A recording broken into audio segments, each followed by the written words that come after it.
Good morning, students. Today we are going to start taxation. આજે આપણે ટેક્સેશનની શરૂઆત કરીશું.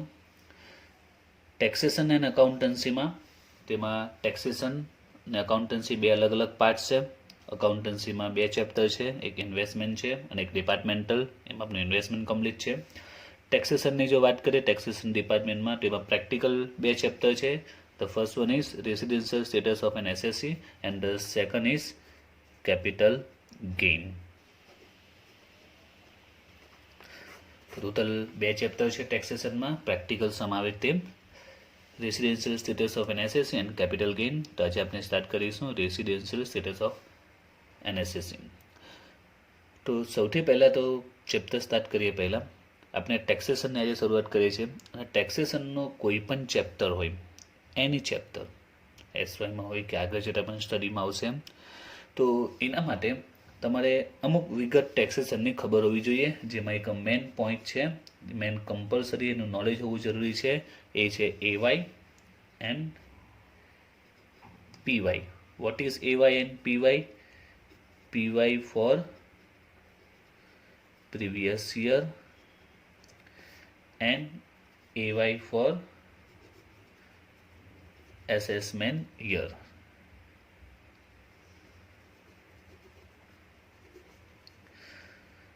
તો કદાચ મે બી અમુક સ્ટુડન્ટને ખ્યાલ પણ હશે, પરંતુ એનું નોલેજ હોવું જરૂરી છે. એટલીસ્ટ એવાય પીવાય શું છે તે, assessment year and previous year.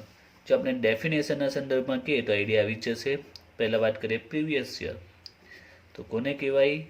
A year in which a year in which the person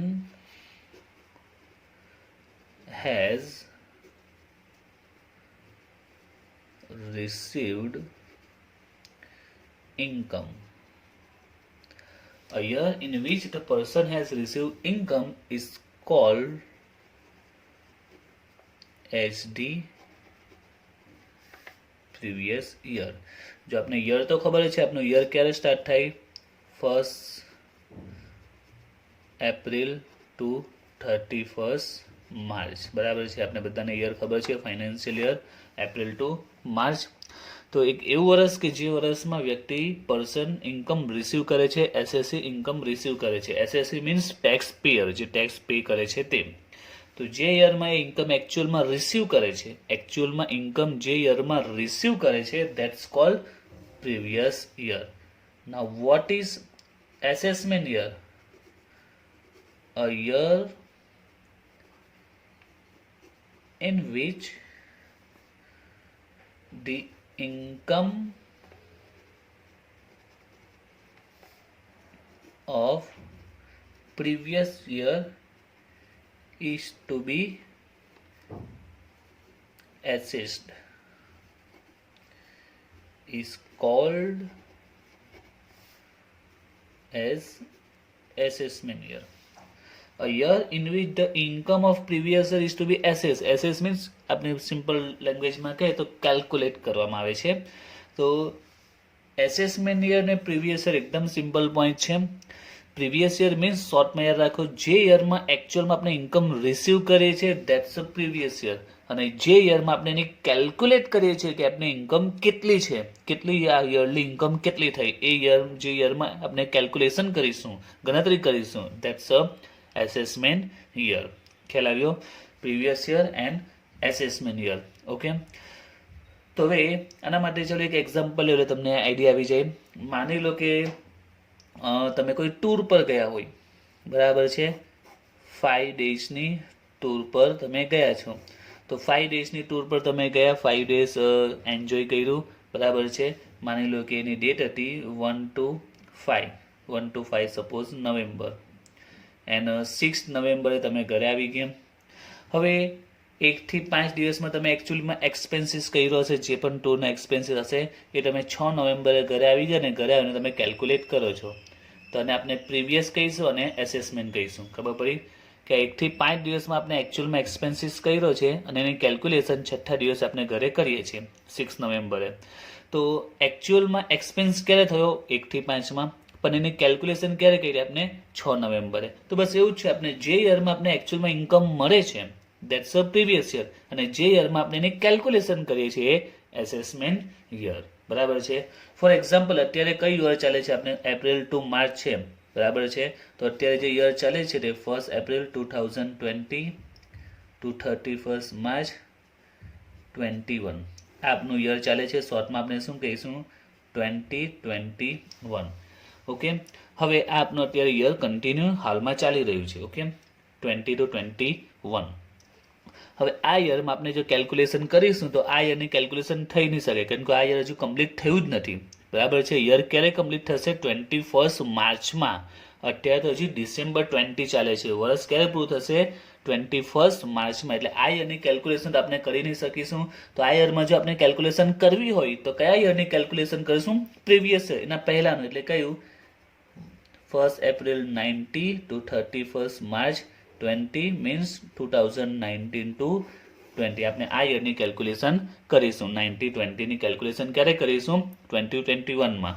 એટલે 90-20માં આપણે જે પણ ઇન્કમ એકચ્યુઅલમાં રિસીવ થઈ છે, જે એકચ્યુઅલી જે પણ આપણે ઇન્કમ મળી છે, જે એક્સપેન્સીસ થયો છે, તેની જો કેલ્ક્યુલેશન આપણે કરવી હોય ઇન્કમની, તે કેલ્ક્યુલેશન આપણે 2021માં કરી શકીશું. તો 2021 એ શું કહેવાશે, એસેસમેન્ટ યર, એન્ડ 90-20 કયું યર કહેવાશે, પ્રીવિયસ યર. ઓકે. તો એસેસમેન્ટ એન્ડ પ્રીવિયસ ક્લિયર થઈ ગયો છે. આ એક્ઝામ્પલ વિચારો, જેના પરથી એકદમ સિમ્પલી ખ્યાલ આવી જશે. જે યરમાં ઇન્કમ એકચ્યુઅલમાં રિસીવ થાય છે એની કેલ્ક્યુલેશન એના પછીના યરમાં આપણે કરીશું. તો જે યરમાં આપણે કેલ્ક્યુલેશન કરીશું એકચ્યુઅલમાં કેટલી ઇન્કમ થઈ છે, ધેટ્સ અ એસેસમેન્ટ યર. અને જે યરમાં એકચ્યુઅલમાં ઇન્કમ રિસીવ થઈ છે that's a previous year. Okay. હવે આપણે આપણા ચેપ્ટર પર આવીએ, that's a residential status of an assessee. તો રેસિડેન્શિયલ સ્ટેટસ કોઈ પણ જે એસએસસી હોય, એસએસસી એટલે જે ટેક્સ પેયર હોય છે, જે ટેક્સ ભરનાર પર્સન હોય છે, તે ધેટ્સ કોલ્ડ એન એસએસસી. તો એસએસસી ટેક્સ ભરવા માટે સૌથી પહેલાં શું ડિસાઇડ કરવામાં કે એસએસસીને કેટલો ટેક્સ ભરવો પડશે, કઈ રીતે ડિસાઇડ થશે, તો એના માટે પહેલાં શું જોવી પડશે, એની ઇન્કમ જોવી પડશે કે એની ટોટલ ઇન્કમ કેટલી છે. બરાબર છે. એની ટોટલ ઇન્કમ ડિસાઇડ થશે, એના આધારે એને કેટલો ટેક્સ પે કરવાનો આવશે એ નક્કી થશે. એટલે એસએસસી મીન્સ ટેક્સ પેયર, એ ટેક્સ કેટલો ભરવો પડશે, it's depend on its income. એની ઇન્કમ પર ડિપેન્ડ કરશે કે એની ઇન્કમ કેટલી છે, એ પ્રકારે ટેક્સ ભરવાનો આવશે. હવે એની ઇન્કમમાં એનું જે રેસિડેન્શિયલ સ્ટેટસ છે એ પણ ઇફેક્ટ કરે છે કે એનું સ્ટેટસ કયું છે. રેસિડેન્શિયલ સ્ટેટસ બે પ્રકારના આવે છે, એક રેસિડન્ટ, એક નોન રેસિડન્ટ આવે છે. તો એનું જે પ્રકારનું સ્ટેટસ હશે તે પ્રકારની ઇન્કમ પર એ ટેક્સ ભરવો પડે. જેવી ઇન્કમ હશે, બરાબર છે, એમાં એનું સ્ટેટસ મોસ્ટ ઇમ્પોર્ટન્ટ પાર્ટ્સ ભજવે છે એમાં. એટલે એનું સ્ટેટસ બે આવે. સ્ટેટસના મુખ્ય બે પ્રકાર હોય છે, એક છે રેસિડન્ટ અને એક છે નોન રેસિડન્ટ. સ્ટેટસના કેટલા ટાઈપ હોય છે, બે. એક રેસિડન્ટ હોય છે અને એક શું હોય છે, નોન રેસિડન્ટ હોય છે. તો જો તેનું રેસિડન્ટ સ્ટેટસ એનું રેસિડન્ટ હશે તો તેને દરેક પ્રકારની ઇન્કમ પર ટેક્સ ભરવાનો આવશે. અને જો તેનું સ્ટેટસ નોન રેસિડન્ટ હશે તો એને અમુક પ્રકારની ઇન્કમમાં એક્ઝેપ્શન મળશે, મીન્સ એ ઇન્કમ પર એને ટેક્સ પે કરવો પડશે નહીં. એટલે આ અર્થમાં સ્ટેટસ એ મોસ્ટ ઇમ્પોર્ટન્ટ પાર્ટ્સ ભજવે છે ઇન્કમ ડિસાઇડ કરવા માટે કે કઈ ઇન્કમ પર ટેક્સ પે કરવો પડશે અને કઈ ઇન્કમને ટેક્સમાંથી એક્ઝેપ્શન મળશે. ખ્યાલ આવી ગયો. તો શા માટે સ્ટેટસ ઇમ્પોર્ટન્ટ છે, કોઈ પણ જે પણ વ્યક્તિ ટેક્સ પે કરે છે તેનું સ્ટેટસ એમાં કેલ્ક્યુલેશન કરવું, બતાવવું જરૂરી છે. એનું જે રિટર્ન ફાઇલ થાય છે એમાં સ્ટેટસ પ્રેઝન્ટ કરેલું હશે કે એનું સ્ટેટસ કયું છે, રેસિડન્ટ છે કે પછી નોન રેસિડન્ટ છે. એની ઇફેક્ટ એની ઇન્કમ પર પડશે, કઈ ઇન્કમ પર ટેક્સ પે કરવો પડશે અને કોના પર ટેક્સમાંથી એને એક્ઝેપ્શન મળશે, મીન્સ ટેક્સ પે કરવો નહીં પડે જે તે ઇન્કમ પર. ખ્યાલ આવી ગયો સ્ટેટસ શું કામ પડે છે, એની શું ઇફેક્ટ પડે છે તે. તો આપણે એ ટોપિક પર આગળ વધીએ. તો બે પ્રકારના સ્ટેટસ છે તે રેસિડન્ટ એન્ડ નોન રેસિડન્ટ. હવે કઈ રીતે ડિસાઇડ થશે કે એનું સ્ટેટસ રેસિડન્ટ છે કે પછી નોન રેસિડન્ટ છે, તો એના માટે એક બેઝિક કન્ડિશન છે તમારે યાદ રાખવાની છે. તો જુઓ, બેઝિક કન્ડિશન ફોર રેસિડન્ટ. તો આપણે રેસિડન્ટની પહેલા કન્ડિશન જોઈએ કે એનું રેસિડન્ટનું સ્ટેટસ જો મેળવવું હોય તો એના માટે કઈ કન્ડિશન એ ફૂલફિલ કરવી પડે. તો જો ફર્સ્ટ કન્ડિશન છે, stayed in India for minimum 182 days during previous year. Previous યરમાં ઇન્ડિયામાં સ્ટે કરેલું હોવું જોઈએ, મીન્સ ઇન્ડિયામાં એ રહ્યો હોવો જોઈએ ફોર મિનિમમ 182. મિનિમમ 182 મીન્સ 182 ઓર મોર ધેન 182, બરાબર છે. મિનિમમ એટલીસ્ટ 182 ડેઝ ઇન્ડિયામાં પ્રેઝન્ટ હોવો જોઈએ. યાદ રાખજો, આ ઇન્કમ ટેક્સના રૂલ્સ છે, બરાબર છે, આ લીગલી રૂલ્સ છે, એટલે આમાં 1-2 દિવસનું એક્ઝેપ્શન નહીં મળે. કોઈ એસએસસી એમ કે કોઈ ટેક્સ પેયર એમ કે મારા પાસે 182 ને બદલે 181 ડેઝ હું પ્રેઝન્ટ છું, તો શું મને સ્ટેટસ મળી શકશે? નહીં ચાલે, કમ્પ્લીટ જોઈએ. 182 મીન્સ 182 કમ્પ્લીટ. ઓકે, 181 પણ લાગુ નહીં પડે, એ પણ ચાલશે નહીં. જે કીધું છે એટલા કમ્પ્લીટ હોવા જોઈએ. એટલીસ્ટ 182 ઓર મોર 182 ડે પ્રેઝન્ટ હોવો જોઈએ ડ્યુરિંગ પ્રીવિયસ યર. ઓર અથવા ઓપ્શન આપ્યો છે, જો આ ફૂલફિલ નહીં કરી શકે કન્ડિશન, તો બીજો ઓપ્શન છે stayed in India for minimum 60 days. તો જો 182 ના સીધા કેટલા કરી નાખ્યા? 60 ડેઝ કરી દીધા, પણ એમાં એક એક્સ્ટ્રા બીજી એડ કરી, એક્સ્ટ્રા કન્ડિશન એડ કરી. જો stayed in India for minimum 60 days during previous year, 182 ના 60 તો આપ્યા, બરાબર છે, ડેઝ તો ડાઉન કરી નાખ્યા, પણ એક એક્સ્ટ્રા કન્ડિશન એડ કરી. And for 365 days during 4 years preceding to previous year. Preceding એટલે કે પહેલા, તો પ્રીવિયસ યરની પહેલાના જે 4 years છે એમાં એને કેટલા ડેઝ કમ્પ્લીટ હોવા જોઈએ? સ્ટે કર્યું છે ઇન્ડિયામાં 365 ડેઝ. તો અહીંયા ડેઝ ડાઉન કર્યા છે, ઘટાડી નાખ્યા છે, ડિક્રીઝ કરી નાખ્યા છે, પણ એની સાથે એક એક્સ્ટ્રા કન્ડિશન બીજી એડ કરી નાખી છે. જો 182 તમે ફૂલફિલ નથી કરી શકતા તો ઓકે, તો મિનિમમ 60 ફૂલફિલ કરો, પણ પ્લસ બીજી શું કન્ડિશન એડ કરી દીધી? 365 ડેઝ પ્રેઝન્ટ હોવો જોઈએ પ્રિસીડિંગ ટુ પ્રીવિયસ યર, બરાબર. તો પ્રિસીડિંગ ટુ પ્રીવિયસ 4 year, પ્રીવિયસ યરની અગાઉના 4 વર્ષમાં 4 yearsમાં 365 ડેઝ ઇન્ડિયામાં પ્રેઝન્ટ હોવો જોઈએ. ઓકે, હવે આ કન્ડિશન આપણે ડિટેલમાં સમજીએ એક્ઝામ્પલ દ્વારા, એટલે કન્સેપ્ટ ક્લિયર થઈ જશે. રેસિડેન્ટનું સ્ટેટસ કઈ રીતે મળે તે. તો જો એની જે કન્ડિશન છે તે કન્ડિશન પરફેક્ટ યાદ રાખજો કે પ્રીવિયસ યરમાં કેટલા ડેઝ? મિનિમમ 182 ડેઝ પ્રેઝન્ટ હોવું જોઈએ. ઓકે, આ પહેલી કન્ડિશન છે એની. એન્ડ સેકન્ડ શું છે કે પ્રીવિયસ યરમાં 182 ના સીધા કેટલા કરી નાખ્યા? 60 ડેઝ કરી દીધા. 182 ના કેટલા? 60, પ્લસ એમાં એક બીજી કન્ડિશન એડ કરી છે, બરાબર છે, 4 years. આ યાદ રાખજો, 4 years કયા? Preceding to previous year means previous યરની અગાઉના, એની પહેલાના 4 yearsમાં 365 ડેઝ. આ બંને કમ્બાઈન છે, આ બંને ફૂલફિલ થાય તો સેકન્ડ કન્ડિશન ફૂલફિલ થઈ જશે. એટલે એક ઓપ્શન આપ્યો, ચલો 182 માટે કોઈ રહી જતું હોય, ધારો કે 180 ડેઝ છે, તો ઇન્કમ ટેક્સમાં વિચાર્યું કે ભાઈ એને તો 2 દિવસ માટે રહી જાય છે આ કન્ડિશન ફૂલફિલ કરવા માટે, એટલે બીજો ઓપ્શન આપ્યો, ચલો કંઈ નહીં, 182 તમે કમ્પ્લીટ નહીં કરી શકો, તમારી પાસે 60 હોવા જોઈએ. અને સાથે સાથે બીજી કન્ડિશન આ છે કે એની અગાઉના 4 yearsમાં 365 ડેઝ ઇન્ડિયામાં પ્રેઝન્ટ હોવો જોઈએ. તો હવે એને રેસિડેન્સનું સ્ટેટસ કઈ રીતે મળશે તે. If any one of the above condition is fulfil. શું કીધું છે? Any one of the above condition.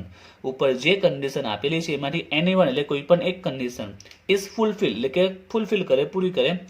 SSC means જે ટેક્સ પેયર છે તે will be treated as a resident. એટલે કે આ બે કન્ડિશન છે, બેમાંથી if any one condition he fulfil he become a resident. ખ્યાલ આવ્યો? તો રેસિડન્ટનું સ્ટેટસ મેળવવા માટે આ બે કન્ડિશન છે, વચ્ચે ઓર આપ્યું છે, આ અથવા તો આ ફૂલફિલ કરો કાં તો આ ફૂલફિલ કરો, બેમાંથી એક ફૂલફિલ કરશે, it's become a he is become a resident. Okay, હવે આપણે થોડુંક એક્ઝામ્પલથી લઈએ એટલે વધારે ખ્યાલ આવે. એક્ઝામ્પલ લઈ લઈએ. સપોઝ પ્રીવિયસ યર છે 2019-20. ઓકે, માની લો કે આપણે અલગ અલગ સિચ્યુએશનમાં તમને સમજાવેલ ક્લિયર થઈ જશે રેસિડેન્ટ એન્ડ નોન રેસિડેન્ટનું સ્ટેટસ કઈ રીતે આવે તે. તો પ્રીવિયસ યરમાં સપોઝ એ 190 ડેઝ ઇન્ડિયામાં પ્રેઝન્ટ છે. એન્ડ પ્રેસિડિંગ પ્રીવિયસ યરની વાત કરીએ તો 4 years આપણે લઈ લઈએ, 1890, 1780, 1617, 1516. ક્વેશ્ચનમાં આ રીતે સમ આપેલો છે, તમને આ રીતે ડેઝ આપેલા છે કે કયા યરમાં કેટલા ડેઝ એ ઇન્ડિયામાં પ્રેઝન્ટ છે. ઇન્ડિયામાં પ્રેઝન્ટ ડે આપેલા છે, આ યરમાં આટલા ડેઝ પ્રેઝન્ટ છે, આ યરમાં આટલા ડેઝ પ્રેઝન્ટ છે. મોસ્ટ ઓફ દાખલામાં આપી દેશે કેટલા દિવસ પ્રેઝન્ટ છે તે, અથવા જો બાય ચાન્સ ના આપે તો આપણે ફાઇન્ડ આઉટ કરવા પડશે કે આ યરમાં કેટલા દિવસ ઇન્ડિયામાં પ્રેઝન્ટ છે. ઓકે, અહીંયા આપણે લઈ લઈએ 100 ડેઝ, અહીંયા પણ 100 લઈએ, અહીંયા પણ 100, અહીંયા લઈ લઈએ 80. ઓકે, સપોઝ કે ક્વેશ્ચનમાં આ રીતની ઇન્ફોર્મેશન આપેલી છે કે 2019-20માં 190 ડેઝ ઇન્ડિયામાં પ્રેઝન્ટ છે જે પ્રીવિયસ યર છે, અને previous યરની પ્રિસીડિંગ sorry 4 years preceding to previous year, એટલે કે પ્રીવિયસ યરની અગાઉના જે 4 years છે એમાં આટલા દિવસ ઇન્ડિયામાં પ્રેઝન્ટ છે. આ પ્રીવિયસ યર તેની અગાઉના 4 વર્ષ એમાં આટલા દિવસ પ્રેઝન્ટ છે. હવે આપણે કન્ડિશન ચેક કરીએ. આ જે પહેલો ઓપ્શન છે તેમાં ઓકે, પહેલી કન્ડિશન છે પ્રીવિયસ યરમાં 182 ડેઝ પ્રેઝન્ટ હોવો જોઈએ. તો પ્રીવિયસ યર કયું છે 90-20 માં કેટલા ડેઝ પ્રેઝન્ટ છે? 190 ડેઝ પ્રેઝન્ટ છે. કન્ડિશન શું છે?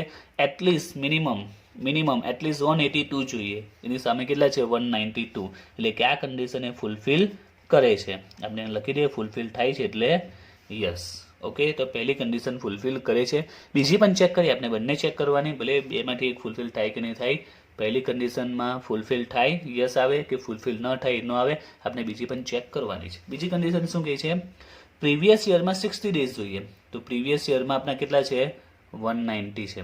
પ્રીવિયસ યરમાં જોઈએ છે કેટલા? 60. એની સામે છે 190. ઓકે, તો 190 છે એટલે આ પણ ફૂલફિલ થાય છે.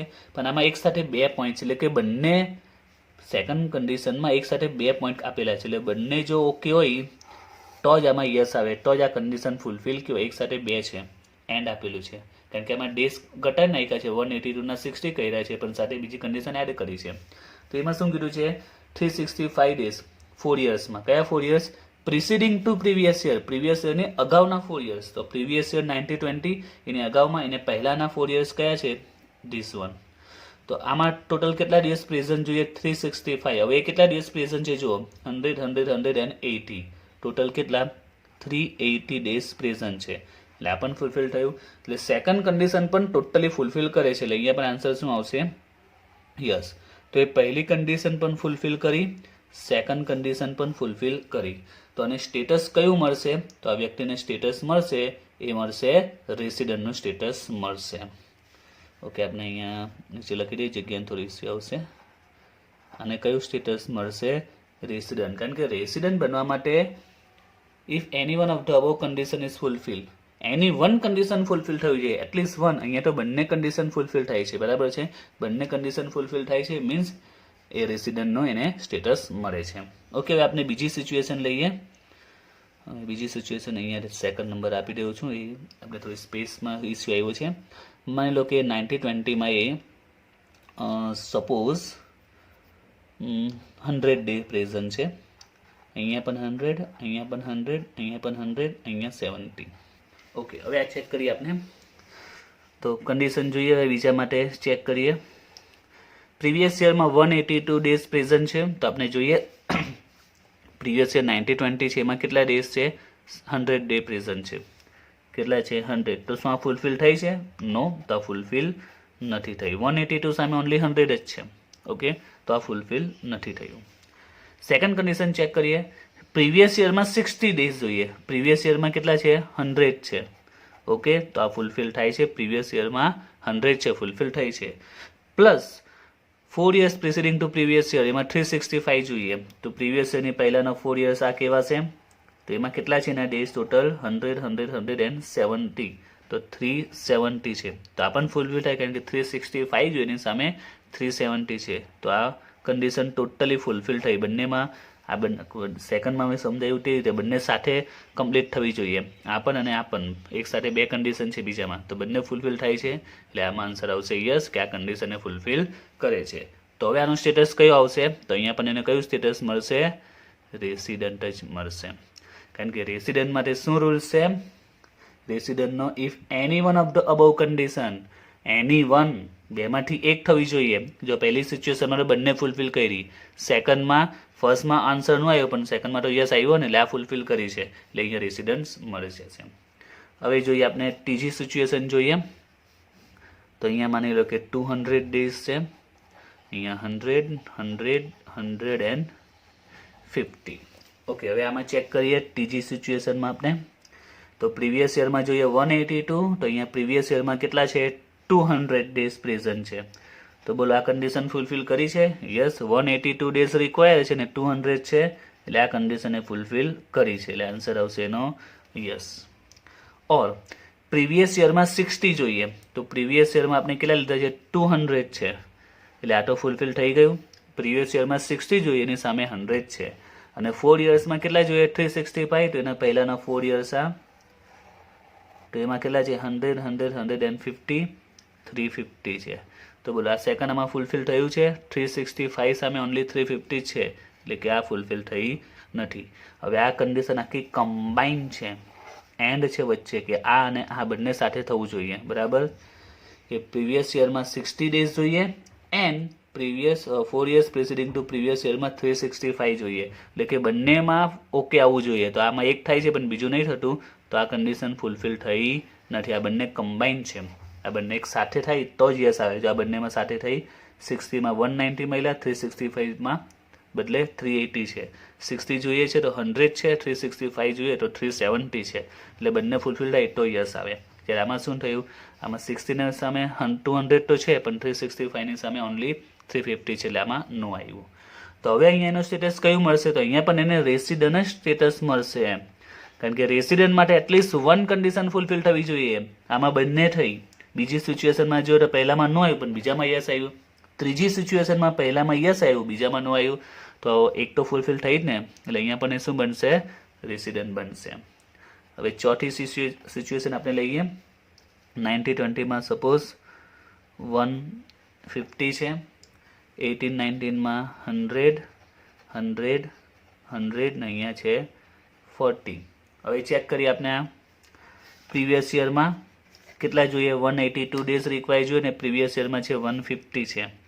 તો શું આ કન્ડિશન ફૂલફિલ થઈ છે? નથી થઈ. 182 ડેઝની રિક્વાયર છે, એની સામે ઓનલી 150 જ છે પ્રીવિયસ યરમાં, એટલે આ કન્ડિશન ફૂલફિલ નથી થઈ, એટલે આન્સર આવશે નો. ઓકે. ત્યાર પછી પ્રીવિયસ યરમાં 60 ડેઝ, પ્રીવિયસ યરમાં કેટલા? 60 ડેઝ, તો પ્રીવિયસ યરમાં કેટલા છે? 150 છે, તો આ ફૂલફિલ થઈ ગઈ છે. પ્લસ 4 years 365 ડેઝ, તો 4 yearsમાં જોઈએ કેટલા છે? 100, 100, 140, 340 છે. તો આમાં પણ શું થયું છે કે અહીંયા તો 150 થઈ ગયા, 60 ને રિક્વાયર છે એની સામે 150 છે અને 365 ને રિક્વાયરની સામે 340 છે, એટલે આ પણ રિક્વાયર ફૂલફિલ થતી નથી. તો આપણે બંને સાથે જોવાનું છે, બંનેમાં ઓકે આવવું જોઈએ. તો એકમાં થયું છે, એકમાં નહીં થયું, એટલે આ કન્ડિશન ફૂલફિલ થઈ નથી. હવે આપણે બંને કન્ડિશનનું વિચારીએ. ફર્સ્ટ કન્ડિશન બી ફૂલફિલમાં નો આવ્યું, સેકન્ડમાં બી નો આવ્યું.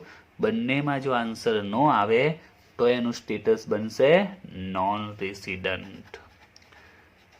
ખ્યાલ આવી ગયો? રેસિડન્ટનું સ્ટેટસ કઈ રીતે મળે અને નોન રેસિડન્ટનું સ્ટેટસ કઈ રીતે ડિસાઇડ થાય તે. એટલે આને શોર્ટમાં યાદ રાખવા માટે નીચે આ બ્રેકેટ બનાવ્યું છે તે જોઈ લો, કે જે બે બેઝિક કન્ડિશન છે જો બંનેમાં ફૂલફિલ કરે એટલે બંનેમાં યસ આવે. એકમાં યસ આવે બીજામાં નો આવે, એકમાં નો આવે બીજામાં યસ આવે. એટલીસ્ટ વન ફૂલફિલ થાય એટલે રેસિડન્ટ બની જાય. અને જો બંનેમાં નો આવે, બંને કન્ડિશન ફૂલફિલ નહીં કરે તો એ શું બની જાય? નોન રેસિડન્ટ બની જાય. ક્લિયર થઈ ગયું? Resident and non resident. તો બે કન્ડિશન ફૂલફિલ કરવાની છે, તો કન્ડિશન સિમ્પલ છે, યાદ રહી જ ગયા છે. પહેલી કન્ડિશન, પ્રીવિયસ યરમાં 182 ડેઝ, મિનિમમ એટલીસ્ટ 182 ડેઝ જોઈએ પ્રીવિયસ યરમાં. એન્ડ ધ સેકન્ડ, પ્રીવિયસ યરમાં 182 ની જગ્યા પર કેટલા? ઓનલી 6 કામ ચાલી જશે. પણ પ્લસ એમાં બીજું એડ થયું છે કે પ્રિસીડિંગ ટુ પ્રીવિયસ યરના 4 yearsમાં, પ્રીવિયસ યરની પહેલાના 4 yearsમાં 365 ડેઝ ઇન્ડિયામાં પ્રેઝન્ટ હોવો જોઈએ. ક્લિયર? તો આના પરથી ડિસાઇડ થઈ જશે રેસિડન્ટ એન્ડ નોન રેસિડન્ટ કઈ રીતે ડિસાઇડ થાય તે. આપના સમ આ જ આવશે. તમને ક્વેશ્ચનમાં આ રીતે જ ઇન્ફોર્મેશન આપેલી હશે, અલગ અલગ યરમાં કેટલા ડેઝ ઇન્ડિયામાં પ્રેઝન્ટ છે ઇન્ફોર્મેશન આપેલી હશે. અને કોઈ દાખલામાં ડેઝ નહીં આપેલા હશે, તમને ડેઝ જાતે ફાઇન્ડ આઉટ કરવા પડશે કે આ યરમાં કેટલા દિવસ પ્રેઝન્ટ છે, આ યરમાં કેટલા દિવસ ઇન્ડિયામાં પ્રેઝન્ટ છે, આપણે જાતે ફાઇન્ડ આઉટ કરવું પડશે. હવે આપણે એક પોઈન્ટ જોવાનો છે કે આ જે બેઝિક કન્ડિશન છે એમાં થોડા એક્સેપ્શન છે, એ આપણે જોઈ લઈએ. એ એક્સેપ્શન છે એ છે કે આ જે સેકન્ડ કન્ડિશન છે એના એક્સેપ્શન છે. તો જો consider 182 days instead of 60 days in second basic condition during following situation. એટલે કે નીચે જે સિચ્યુએશન આપેલી છે ક્વેશ્ચનમાં, તમને આવી સિચ્યુએશન જો આપેલી હોય એ આપણે જોઈએ કઈ સિચ્યુએશન છે તે. તો એવી સિચ્યુએશનમાં આપણે જે સેકન્ડ કન્ડિશન છે જેમાં આપણે 60 ડેઝ લઈએ છીએ એની જગ્યા પર કેટલા ડેઝ કન્સિડર કરીશું? 182. 60 ની જગ્યા પર કેટલા? 182 ડેઝ આપણે કન્સિડર કરવા પડશે. એટલે ફર્સ્ટ કન્ડિશન તો 182 ડેઝ એ કન્ફર્મ. સેકન્ડમાં જ્યાં 60 લખીએ એની જગ્યા પર કેટલા લખીશું? આપણે 182 લખીશું. બરાબર છે? સેકન્ડ કન્ડિશનમાં જે 60 ની રિક્વાયર હતી એની જગ્યા પર રિક્વાયર કેટલી થઈ જશે? 182 ડેઝ. બરાબર છે? ક્યારે? તો અહીં જે સિચ્યુએશન આપેલી છે તેવી સિચ્યુએશનમાં.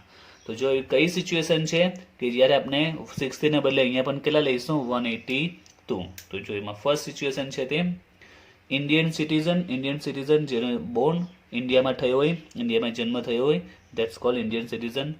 વુ લેફ્ટ ઇન્ડિયા, જેને ઇન્ડિયા છોડી દીધું હોય ડ્યુરિંગ પ્રીવિયસ યર, ક્યારે? પ્રીવિયસ યરમાં ફોર એમ્પ્લોયમેન્ટ, એટલે કે નોકરી માટે, કામકાજ માટે. તો નોકરીના કારણસર ઇન્ડિયા છોડી દીધું હોય નોકરી માટે અને બીજે દેશમાં ગયો હોય નોકરી માટે, ક્યારે? પ્રીવિયસ યરમાં, એવું Indian citizen. Okay. Second situation છે Indian citizen or a person of Indian origin who lives outside India visit to India during previous year. તો જો Indian citizen or a person of Indian origin. હવે Indian origin એટલે શું તે સમજાવી દઉં છું. ઇન્ડિયન સિટીઝન તો ખબર પડી જાય, ઇન્ડિયામાં જેનો બોર્ન થયો, ઇન્ડિયામાં જન્મ થયો, that's he is a Indian citizen. Now Indian origin કોને કહેવાય તે? તો જે પણ પર્સન હોય, બરાબર છે, આ પર્સન ઇન્ડિયન ઓરિજિન કોને કહેવાય એ સમજો. પર્સન ઓર પર્સનના જે ફાધર મધર હોય તે, પર્સનના જે ફાધર મધર, અને એ પર્સનના જે ફાધર મધર છે તો આ ફાધરની વાત કરીએ તો એના ફાધરના પણ ફાધર એન્ડ મધર, અથવા તો એની જે મધર છે એના પણ father and mother, in means એના પેરેન્ટ્સ. એટલે કે પર્સનના કોણ કહેવાય? ગ્રેન્ડફાધર એન્ડ ગ્રેન્ડ નાની. તો જે તે પર્સન, જે તે વ્યક્તિ હોય છે તે એના પેરેન્ટ્સ એટલે કે એના ફાધર મધર ઓર એના જે ફાધર મધરના પણ ફાધર મધર, એના ફાધરના ફાધર મધર, એની મધરના ફાધર મધર, મીન્સ ગુજરાતીમાં કહે તો દાદા દાદી, નાના નાની, એના parents, mom and dad. Okay. તો આમાંથી કોઈ પણ આ પર્સન હોય, ફાધર મધર, ફાધરના અને મધરના પેરેન્ટ્સ હોય તે, આમાંથી કોઈનો પણ બોર્ન ક્યાં થયો હોય? ઇન્ડિયામાં થયો હોય. હવે કયા ઇન્ડિયામાં? તો એ છે અનડિવાઇડેડ ઇન્ડિયા. અનડિવાઇડેડ મીન્સ એટલે કે ઇન્ડિયાના જે પાર્ટિસિપેન્ટ થયેલું, બરાબર, પાર્ટિશન થયેલું, ભાગલા પડેલા એના પહેલાંના, મીન્સ આપનું ભાગલા ક્યારે પડેલા દેશની ક્યારે જ્યારે 1947માં, એટલે આપણે કહી શકીએ બિફોર 1947, 15 ઓગસ્ટ બિફોર 1947માં જન્મ થયો હોય, બોર્ન થયો હોય, એ પણ ઇન્ડિયામાં થયો હોય. એટલે કે એવા ઇન્ડિયામાં કે જે હજુ ડિવાઈડ થયું નહીં હોય, પ્રી ઇન્ડિપેન્ડન્સ, આઝાદી પહેલાંનું ઇન્ડિયા, બરાબર છે. પ્રી ઇન્ડિપેન્ડન્સ ઇન્ડિયામાં જેનો બોર્ન થયો હોય, જન્મ થયો હોય, કોનો? જે તે પર્સન જેને આપણે રિટર્ન ફાઇલ કરીએ, જેને આપણે ટેક્સ ડિસાઇડ કરીએ, જેની ઇન્કમ ડિસાઇડ કરીએ, તે પર્સન, એના ફાધર મધર કે એના ફાધરના ફાધર મધર કે એની મધરના ફાધર મધર, આમાંથી કોઈનો પણ બોર્ન, જન્મ અનડિવાઇડેડ ઇન્ડિયામાં થયો હોય, બરાબર છે, પ્રી ઇન્ડિપેન્ડન્સ ઇન્ડિયામાં થયો હોય, તે સિચ્યુએશનમાં જે પર્સન છે તે શું કહેવાશે? ઇન્ડિયન ઓરિજિન કહેવાશે. ખ્યાલ આવ્યો? અને એક એક્ઝામ્પલ એટલે ખ્યાલ આવી જાય. માની લો કે આ અજય નામનો પર્સન છે, એનો બોર્ન છે સપોઝ ઓસ્ટ્રેલિયામાં,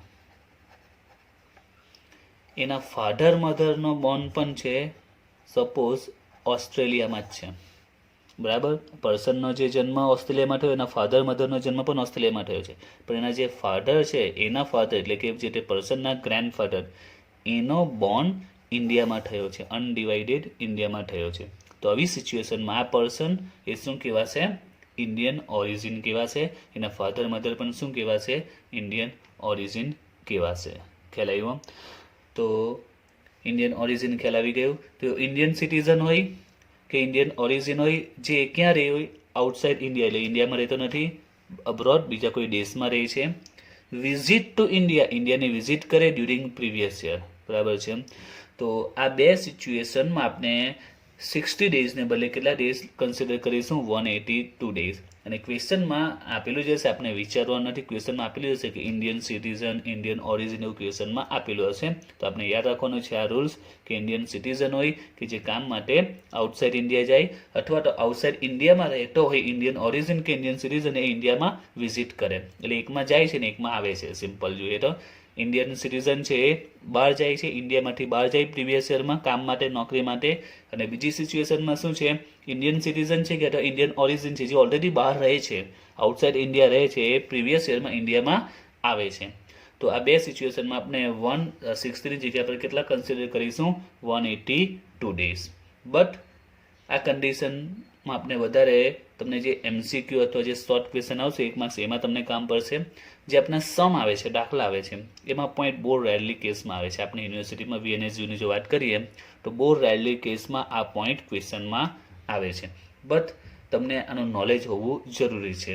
કદાચ આવતો જ નથી, આપણે એમ કહીએ તો ચાલે, આ પોઈન્ટ આવતો જ નથી, પણ એટલીસ્ટ નોલેજ હોવું જરૂરી છે કે 60 ના 182 ડેઝ પણ થઈ શકે છે.